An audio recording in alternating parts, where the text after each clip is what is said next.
ಸರಿಸುಮಾರು 30 ಸ್ಥಳಗಳಲ್ಲಿ KPME ಕಾನೂನು ಅಡಿಯಲ್ಲಿ ನಾವು ಸರ್ಚ್ ಆ್ಯಂಡ್ ಸೀಜರ್ ಆಪರೇಷನ್ ಮಾಡಿದ್ದೀವಿ.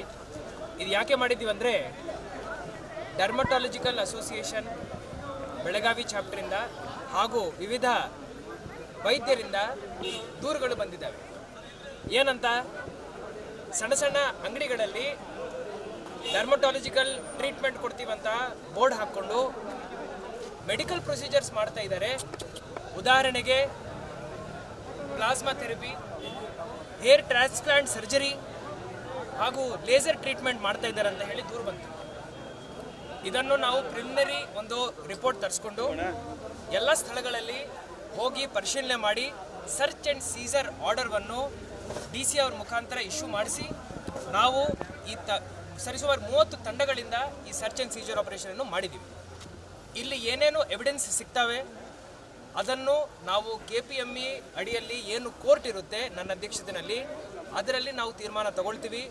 ಯಾರ್ಯಾರು ಕಾನೂನು ಬಾಹಿರವಾಗಿ ಹಾಗೂ ಬಹಿರಂಗವಾಗಿ ಈ ಎಲ್ಲ ಕೆಲಸಗಳನ್ನು ಮಾಡಿದ್ದಾರೆ ಅವರಿಗೆ ಶಿಕ್ಷೆ ಕೊಡಬೇಕಂತ ಹೇಳಿ ನಾವು ನಿರ್ಧಾರ ಮಾಡಿದ್ದೀವಿ.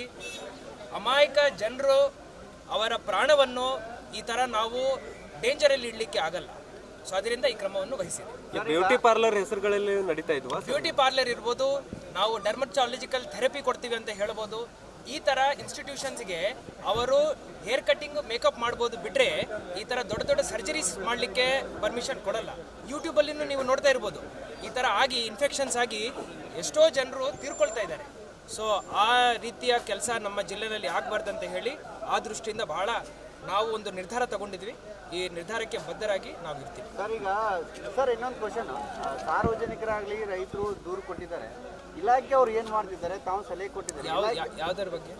ಇದೇ ವಿಚಾರಕ್ಕೆ ಸಂಬಂಧಪಟ್ಟ ರೈತರ ಅಲ್ಲ ದೂರ ಸಾರ್ವಜನಿಕರ ದೂರ ಮೇರೆಗೆ ಏನು ರೇಡ್ ಮಾಡಿವಿ ಅಂತ ಹೇಳಿದ್ರಿ? ಇಲ್ಲ ನಾನು ಕ್ಲಿಯರ್ಲಿ ಹೇಳಿದ್ದೀನಿ. ಇದು ವೈದ್ಯರು ಹಾಗೂ ಡರ್ಮಟಾಲಜಿಕಲ್ ಅಸೋಸಿಯೇಷನ್ ಬೆಳಗಾವಿ ಚಾಪ್ಟರ್ ಇಂದ ದೂರು ಬಂದಿದೆ, ವೈದ್ಯರಿಂದ, ರೈತರಿಂದ. ಸರ್ ಇದು ಬೆಳೆ ಹಾನಿದು ಅಂತ ಹೇಳ್ಬಿಡಿ. ಹೆಚ್ಚಿನ ಸುದ್ದಿಗಳಿಗಾಗಿ ನೋಡ್ತಾ ಇರಿ ಕನ್ನಡ 9 ನ್ಯೂಸ್.